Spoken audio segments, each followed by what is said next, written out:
Hi guys, welcome to my YouTube channel Parduman Classes. Today we learn how to translate sentence of present perfect tense of the voice. So I want to you please watch this video to beginning to end so got you everything. तो दोस्तों आप सभी का इस video में बहुत बहुत स्वागत है। तो आज हम सभी बहुत ही महत्वपूर्ण टॉपिक की बात करने वाले हैं जो कि है वॉइस। और वॉइस में हम आज सीखने वाले हैं प्रेजेंट परफेक्ट टेंस के सेंटेंस को कैसे सॉल्व करते हैं। तो आप इस वीडियो में शुरू से लेकर अंत तक बने रहें ताकि आपको इस वीडियो का हर कॉन्सेप्ट अच्छे से समझ में आए। चलिए तो हम सीखेंगे इसमें कि जो प्रेजेंट परफेक्ट टेंस होते हैं जो जिसमें चुका है, चुके हैं लगा रहता है, उसे कैसे हम ट्रांसलेट करते हैं वॉइस के लिए। और साथ में ये भी जानेंगे कि ये प्रेजेंट परफेक्ट टेंस है क्या, इसकी पहचान क्या होती है, इसमें कौन कौन से सेंटेंसेस आते हैं, वो कौन कौन से टाइप होते हैं, वे सभी जानेंगे। फिर प्रेजेंट परफेक्ट टेंस के ट्रांसलेशन को कैसे सॉल्व किया जाता है, कैसे उसको ट्रांसलेट किया जाता है, ये सभी नियम को सीखेंगे हम। चलिए, और वीडियो स्टार्ट करने से पहले मैं आपको एक बात बता दूं कि मैं अभी आपको केवल वॉइस के लिए, वॉइस का जो है ना, आपको हिंदी से इंग्लिश करना सिखा रहा हूं। जब ये ख़त्म हो जाएगा, सभी टेंस ख़त्म हो जाएंगे, तब आपको मैं एक्टिव वॉइस से पैसिव वॉइस में कैसे बदलते हैं उसका रूल्स सिखाऊंगा। क्योंकि जब तक आपको हिंदी से इंग्लिश करने नहीं आएगा तब तक आपको वॉइस पूरे अच्छी तरह से समझ में नहीं आएगा कि अगर कोई बताए, दूसरा कोई डायरेक्ट एक्टिव से पैसिव वॉइस में बदलना, तो आपको समझ में आएगा, बट इतनी अच्छे तरीके से नहीं आएगा जितनी कि आप उसका हिंदी से इंग्लिश करके ट्रांसलेट कर लेंगे उसके बाद आएगा। तो मैं चाहता हूँ कि आप केवल सब्र रखें, आपको सब कुछ मिलेगा।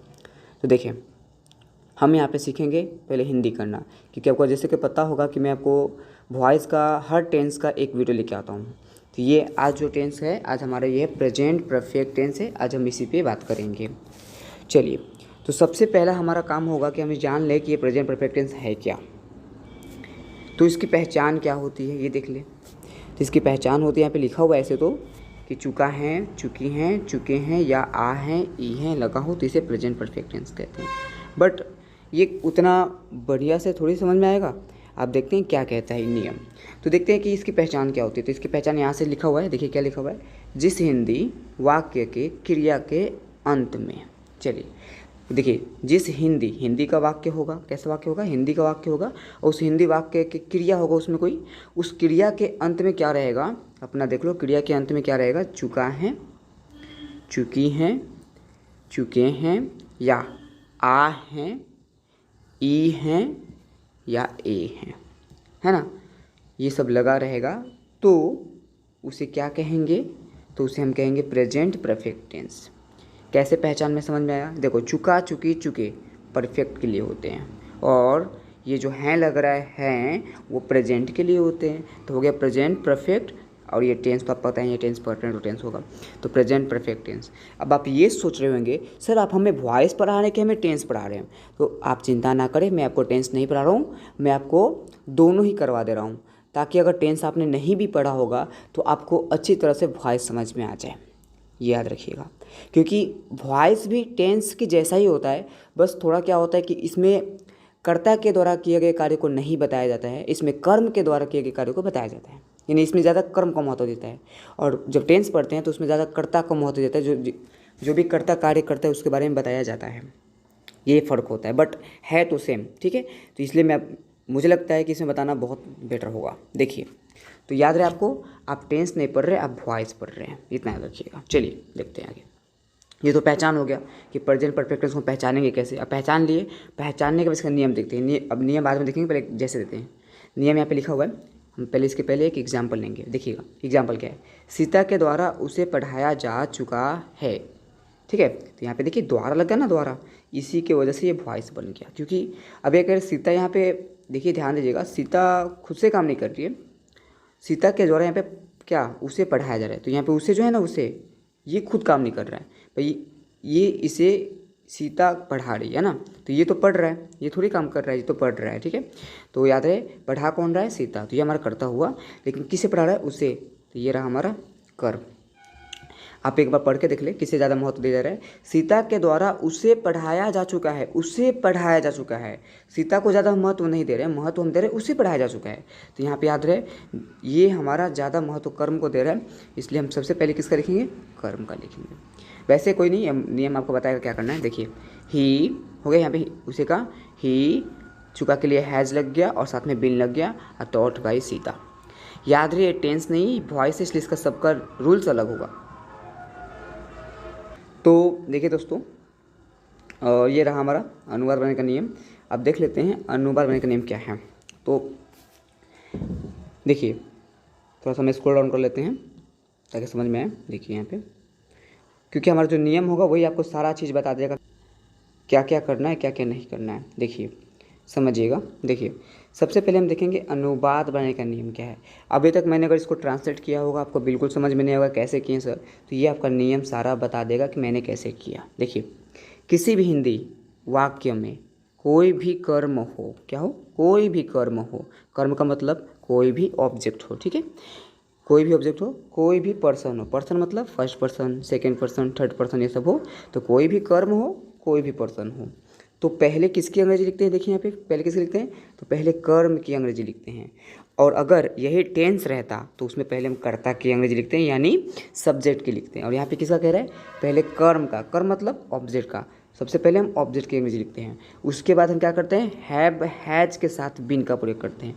अब आप ये कहोगे कि सर हमने टेंस तो पढ़ के रखा है पूरा, उसमें तो केवल हैव हैज का प्रयोग करते हैं, उसमें हम कहाँ बिन का प्रयोग करते हैं। हाँ बिल्कुल, उसमें बिन का प्रयोग नहीं करते हैं, लेकिन ये टेंस थोड़ी है, ये तो वॉइस है। और वॉइस में याद रखिएगा प्रेजेंट परफेक्ट टेंस में आपका होता है हैव हैज के साथ बिन, चलिए, का प्रयोग करते हैं।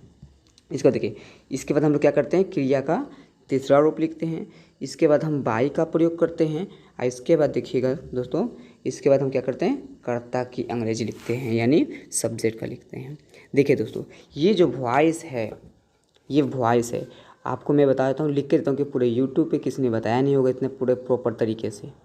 इसलिए मैं चाहता हूँ कि आप बस इस वीडियो को देखते रहें लगातार, जितने वीडियो मैं अपलोड करूँ उसको आप देखते रहें। वैसे वीडियो आपको रोज़ तो नहीं मिलेगा, गैप करके मिलेगा, 2 दिन ऐसे गैप करके मिलेगा। चलिए तो देखते हैं हमारा अनुवाद बनाने का नियम क्या कह रहा है। कह रहा है कि कोई भी भाई कर्म हो, कोई भी पर्सन हो, तो पहले आप तो कर्म का अंग्रेजी लिख दे, उसके बाद हैव हैज का प्लस बिन का प्रयोग कर दे। तो देखिए अब हम देखते हैं एक सेंटेंस और उसके अनुसार इसको समझते हैं। देखिए एक एग्जाम्पल लेते हैं, लिखा है तुम्हारे द्वारा उसे पीटा गया। क्या है, तुम्हारे द्वारा उसे पीटा गया।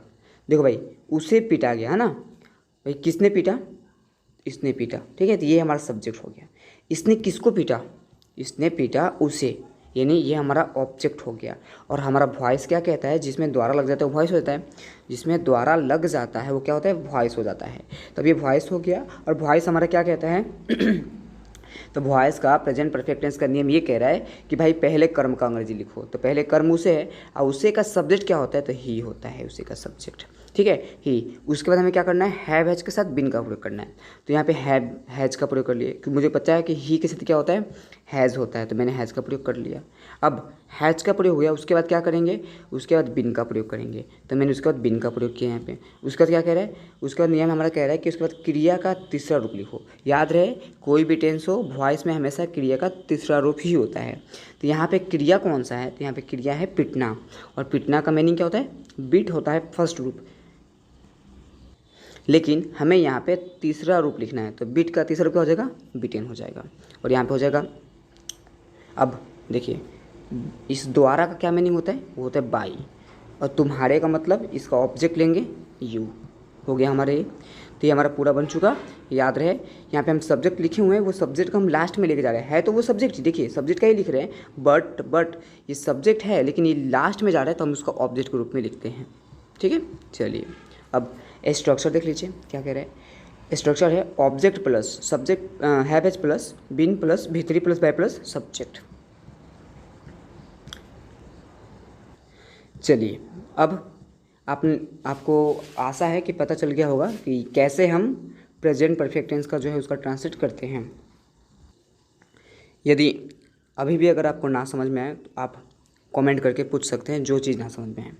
चलिए अब बढ़ते हैं आगे, हम देखते हैं अगला इसका टॉपिक क्या है। यानी कि प्रेजेंट परफेक्ट टेंस हो गया, हम उसका पहचान भी जान गए, चुका है, चुके हैं, उसका बढ़ाने का तरीका भी जान गए कि उसका अनुवाद बढ़ाने का नियम क्या होता है। क्या प्रेजेंट परफेक्ट टेंस में इतना ही होता है, आगे नहीं होता है? होता है, बिल्कुल होता है दोस्तों। आगे क्या होता है ये देखें। अब आपके पास है कौन सा सेंटेंस, ये एक और अलग सा सेंटेंस है जिसका नाम है आपका नेगेटिव सेंटेंस। देखिए सबसे पहले देखते हैं नेगेटिव सेंटेंस है क्या। देखिए देख लेते हैं हम नेगेटिव सेंटेंस। ये नेगेटिव सेंटेंस, और नेगेटिव सेंटेंस का हिंदी क्या होता है, नकारात्मक वाक्य। देखिए जो आपका प्रेजेंट परफेक्ट टेंस होता है उसके अंदर नेगेटिव सेंटेंस रहता है। अगर मान लो कभी वाक्य के बीच में नहीं आ जाए तो उसे हम क्या कहेंगे, नेगेटिव सेंटेंस। और ये नेगेटिव सेंटेंस जो है ये किस टेंस का नियम है, तो आप कहोगे प्रेजेंट परफेक्ट टेंस का नेगेटिव सेंटेंस है। बिल्कुल सही है। अब देखिए, अब आपको याद रखना है क्या, देखिए जब वाक्य के बीच में नहीं लगा हो, जब वाक्य के बीच में नहीं लगा हो तो पहले कर्म की अंग्रेजी लिखते हैं। तो पहले किसे लिखते हैं, तो पहले कर्म की अंग्रेजी लिखते हैं, याद रखिएगा। अब इसके बाद क्या करते हैं, कर्म का अंग्रेजी तो हो गया, उसके बाद जब जैसे ही कर्म की अंग्रेजी हो जाए उसके बाद have, has, not plus been का प्रयोग करते हैं। आपको याद ये रखना है कि पहले कर्म का तो लिख भी करते हैं, उसके बाद याद रखिएगा have, has plus not plus been, पहले नॉट तब बीन। नोट का एक अच्छा तरीका क्या है कि ये हमेशा 3 नंबर पे होता है, याद रखिएगा। एक ही वो कंडीशन है जिसमें ये क्या 4 नंबर होता है। एक बार केवल क्वेश्चन वर्ड इंट्रोगेटिव सेंटेंस में नेगेटिव सेंटेंस है नॉट का प्रयोग 4 नंबर पे होता है, बाकी सब में आप 3 नंबर पे करेंगे नॉट का प्रयोग। चलिए आगे हम देखते हैं। इसके बाद हम किसका प्रयोग करते हैं, बाय का प्रयोग करते हैं, ठीक है। सॉरी, नॉट का प्रयोग, बिन का प्रयोग करते हैं। उसके बाद हम किसका करते हैं, क्रिया का तीसरा रूप लिखते हैं, उसके बाद बाय का प्रयोग करते हैं। फिर से एक बार समझा दूँ मैं, सबसे पहले हम कर्म की अंग्रेजी लिखते हैं, है ना। उसके बाद have, has plus not plus been का प्रयोग करते हैं। उसके बाद हम किसका करते हैं, क्रिया का तीसरा रूप लिखते हैं। उसके बाद हम बाय का प्रयोग करते हैं। उसके बाद हम कर्ता की अंग्रेजी लिखते हैं। चलिए इतना याद रखना होगा आपको, ये पूरे रूल्स थे। अब आगे देखते हैं, इसका एक एग्जाम्पल लेके समझते हैं इसको अच्छे ढंग से, देखिएगा।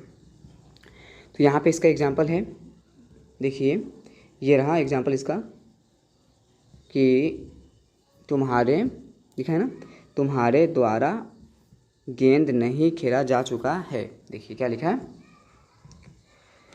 तुम्हारे द्वारा गेंद नहीं खेला जा चुका है। देखिए यहाँ पे नेगेटिव लग गया ना, नोट नहीं लगे ना, तो इसे नेगेटिव सेंटेंस कहेंगे। और पहचानने का तरीका क्या है, सबसे पहले आप लास्ट में देखेंगे कि क्या लगा है। तो लास्ट में देखने लगा आपको चुका है, चुके हैं, अगर ये लगा हो तो वो प्रेजेंट परफेक्ट टेंस कहलाता है। तो इसमें देखिए चुका है लगा है, तो ये कौन सा टेंस है, प्रेजेंट परफेक्ट टेंस। अब ये प्रेजेंट परफेक्ट टेंस है,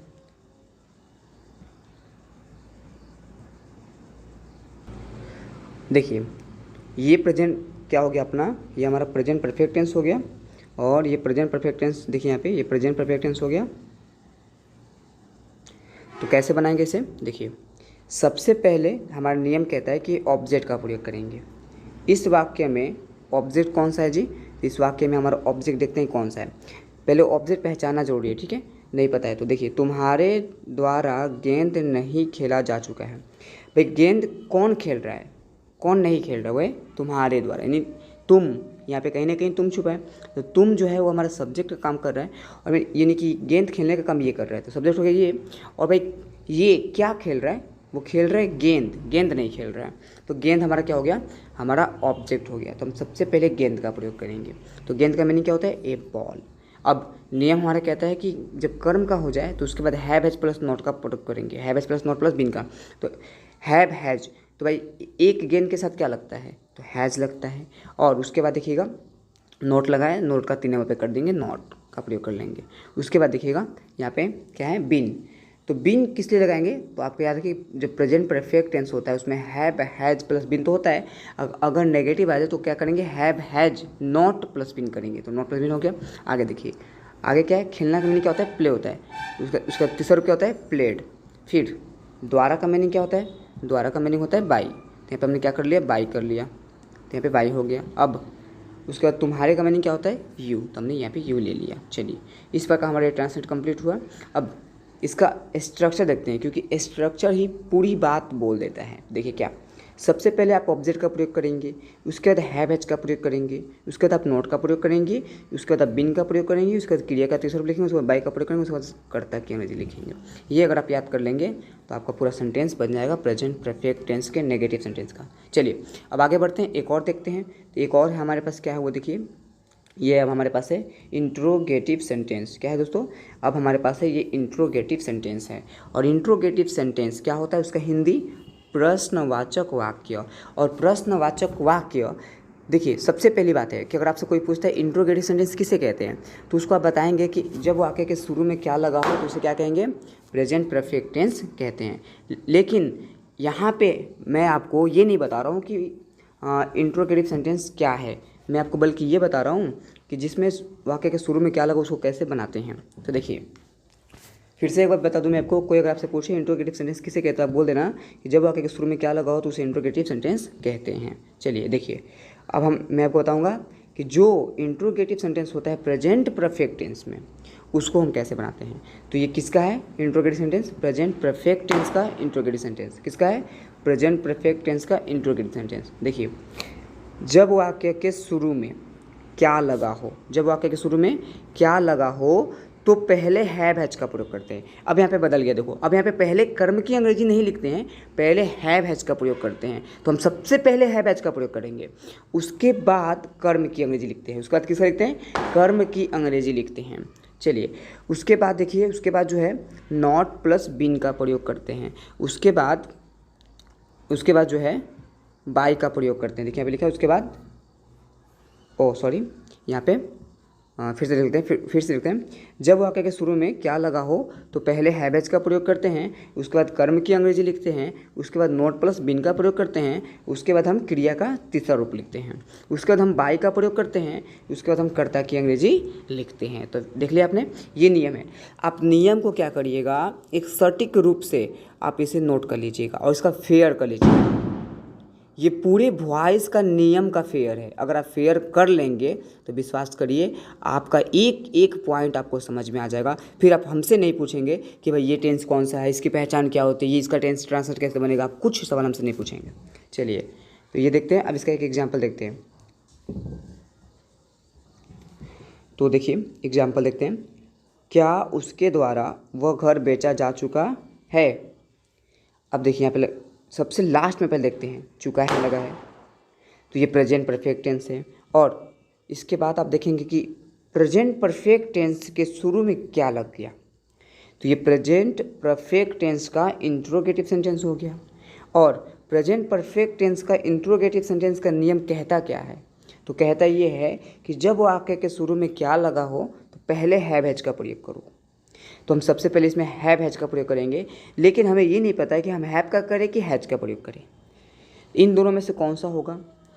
देखिए मैं आपको बता भी देता हूँ, आप देखेंगे आपको पता होना चाहिए कि ही, सी और इट नेम के साथ क्या लगता है दोस्तों, यहाँ पे हमारा हैज़ लगता है, और इनको छोड़कर बाकी जितने बच गए उसके क्या लगता है, हैव लगता है। देखिएगा ही, सी, इट नेम के साथ हैज़ लगता है और उन सबको छोड़कर बाकी सबके साथ हैव लगता है। चलिए अब देखिए यहाँ पे हमें कैसे पहचान में आएगा कि हम हैव लगाएं कि हैज़ लगाएं। देखिए सबसे पहले हम देखेंगे, यहाँ पे हमें पता है कि वॉइस में सबसे ज़्यादा महत्व हम देते हैं कर्म को। सबसे पहले कर्म को पहचानेंगे, तो क्या उसके द्वारा वह घर बेचा जा चुका है, तो उसके द्वारा है तो ये तो सब्जेक्ट है, और उसके द्वारा क्या बेचा जा चुका है, तो वह घर, तो वह घर हमारा ऑब्जेक्ट है, क्योंकि जिस पर कोई क्रिया हुई होगी वही ऑब्जेक्ट होगा। तो घर पे क्रिया हो रही है तो घर हमारा क्या है, ऑब्जेक्ट है। अब पे वह लगा है तो वह साथ में लेंगे, वह घर का होता है डैट होम। डैट होम के साथ क्या लगेगा, हैव लगेगा या हैज़ लगेगा, तो आप कहोगे हैज़ लगेगा, तो हम क्या लगा लेंगे, यहाँ पे हैज़ लगा लेंगे, तो हैज़ हो गया। अब हैज़ के बाद क्या होगा, इस ऑब्जेक्ट का, क्योंकि इसने कहा था पहले हैव हैज, फिर उसके बाद कर्म, तुरंत कर्म। देखिएगा यहाँ पे हैव हैज और तुरंत कर्म, तो कर्म क्या है, वह घर, तो वह घर का क्या होता है स्पेलिंग जी, वह घर का मीनिंग होता है डैट होम। चलिए उसके बाद आप देखिए क्या करेगा, आपको पता होगा कि उसके बाद अगर लगा हो तो नॉट प्लस बिन का, अगर नॉट हो तब तो नॉट का प्रयोग करेंगे, तो यहाँ पे नहीं तो लगा नहीं है तो हम नॉट का प्रयोग नहीं करेंगे, डायरेक्ट हम बिन का प्रयोग करेंगे, तो हमने यहाँ पे बिन का प्रयोग कर लिया। फिर आगे बेचना है, क्योंकि इसने कहा था। उसके बाद क्रिया का तीसरा रूप लिखिएगा।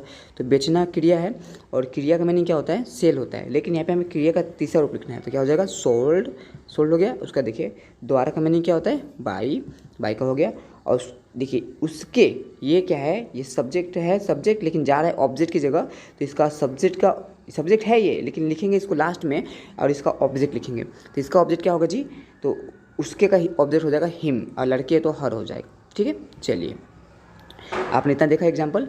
अब इसका स्ट्रक्चर देखते हैं। तो इसका स्ट्रक्चर क्या कहता है, पहले हैव हैज का प्रयोग करें, फिर ऑब्जेक्ट का अंग्रेजी लिखे, मतलब कर्म की अंग्रेजी लिखिए, उसके बाद नॉट का प्रयोग करें, उसके बाद बिन का प्रयोग करें, उसके बाद क्रिया का तीसरा, उसके बाद बाय का प्रयोग करें, उसके बाद कर्ता की अंग्रेजी लिखे यानी सब्जेक्ट का प्रयोग करें, उसके बाद लास्ट में क्वेश्चन मार्क का भी प्रयोग करें। चलिए यहाँ पे क्वेश्चन मार्क का प्रयोग हुआ है, दिख रहा है। चलिए तो इस प्रकार हमारा खत्म हुआ इंट्रोगेटिव सेंटेंस। अब आगे देखते हैं। तो अगला देखते हैं, एक और है बच्चा हमारे पास लास्ट टॉपिक, देखते हैं क्या है वो। लास्ट है हमारा इसका, वो है प्रेजेंट परफेक्ट टेंस का इंट्रोगेटिव सेंटेंस। आप इंट्रोगेटिव सेंटेंस सीखेंगे, किसका इंट्रोगेटिव सेंटेंस है ये, तो आप कहोगे प्रेजेंट परफेक्ट टेंस का। बिल्कुल, ये प्रेजेंट परफेक्ट टेंस का इंट्रोगेटिव सेंटेंस है। अब प्रेजेंट परफेक्ट टेंस की पहचान क्या होती है, चुका है, चुकी हैं, चुके हैं। और इंट्रोगेटिव की पहचान क्या होती है, तो आप कहोगे कब, क्यों, कैसे, क्या, कौन, कहाँ, किधर, से भी इंट्रोगेटिव सेंटेंस में आते हैं। चलिए देखते हैं। तो इंट्रोगेटिव सेंटेंस के वाक्यों को कैसे बनाते हैं प्रेजेंट परफेक्ट टेंस के लिए और वॉइस के लिए, ये देखते हैं हम यहाँ पे।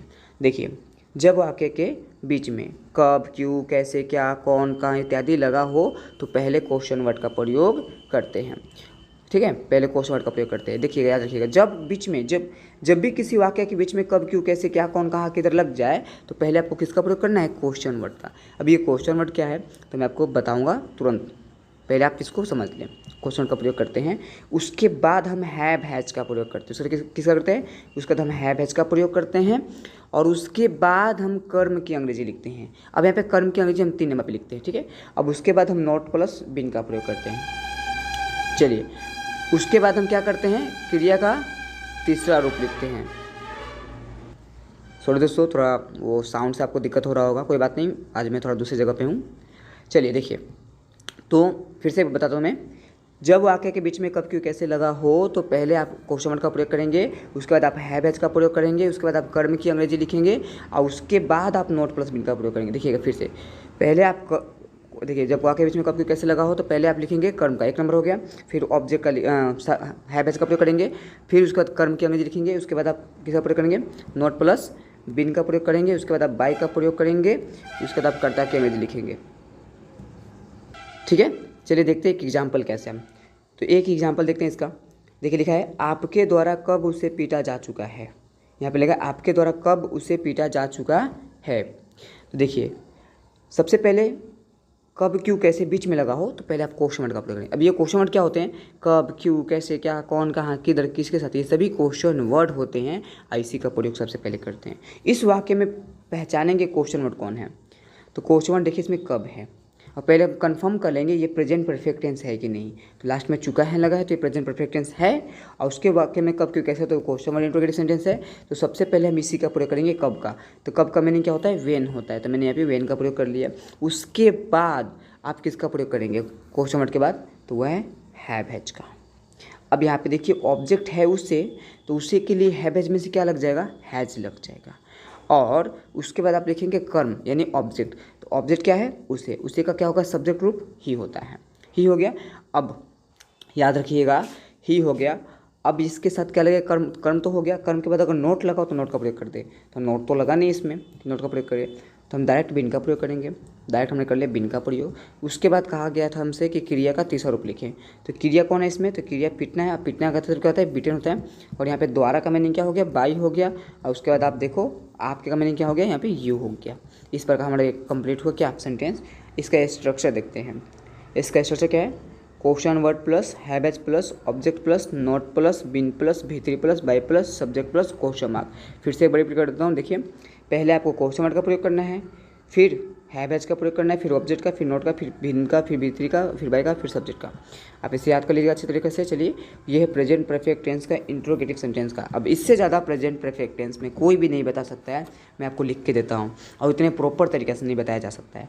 तो नाउ मैं आपको बता रहा हूँ कि आप इसे क्या कर लीजिएगा, नोट कर लीजिएगा अपने नोटबुक में और इसे फेयर भी कर लीजिएगा।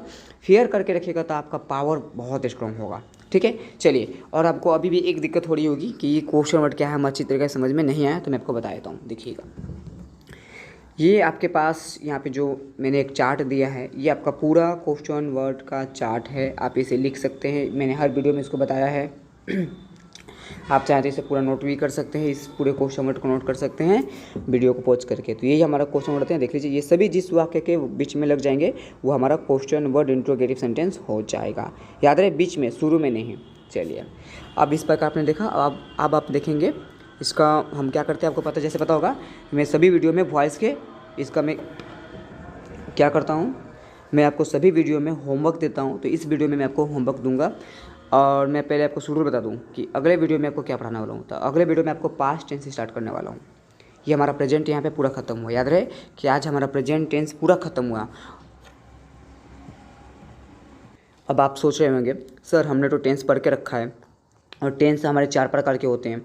पहले तो 3 प्रकार के होते हैं, present tense, past tense, future tense. और प्रेजेंट टेंस 4 प्रकार के होते हैं, present indefinite tense, present continuous tense, present perfect tense और प्रेजेंट परफेक्ट कंटिन्यूअस टेंस। और अभी तक तो आपने हमसे ये बताया कि प्रेजेंट परफेक्ट टेंस कितने हैं, तो ये कहाँ गया, प्रेजेंट परफेक्ट कंटिन्यूअस ये कहाँ गया। तो मैं आपको बता दूँ, टेंस में प्रेजेंट टेंस जो होते हैं वो 4 प्रकार के होते हैं। याद रहे, टेंस में जो प्रेजेंट टेंस होते हैं वो कितने होते हैं, 4 प्रकार के होते हैं।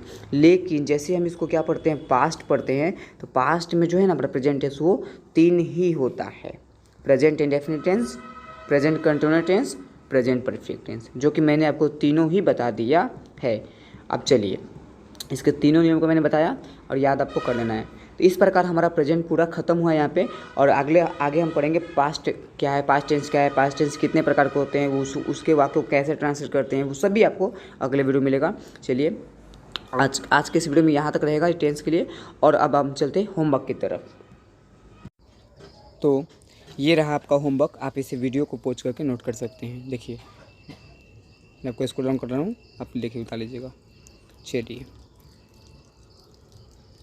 तो ये आपके 20 होमवर्क हैं, आप इसको करके आना। और जो अगर आपसे नहीं बनता है उसे आप कमेंट बॉक्स में पूछ देना, मैं आपको उसका सॉल्व करके दे दूँगा। जो भी कमेंट करेंगे उसका आंसर मैं ज़रूर दूँगा। चलिए, तो आज के इस वीडियो में इतना ही, फिर मिलते हैं अगले वीडियो में। तब तक के लिए जय हिंद, जय भारत।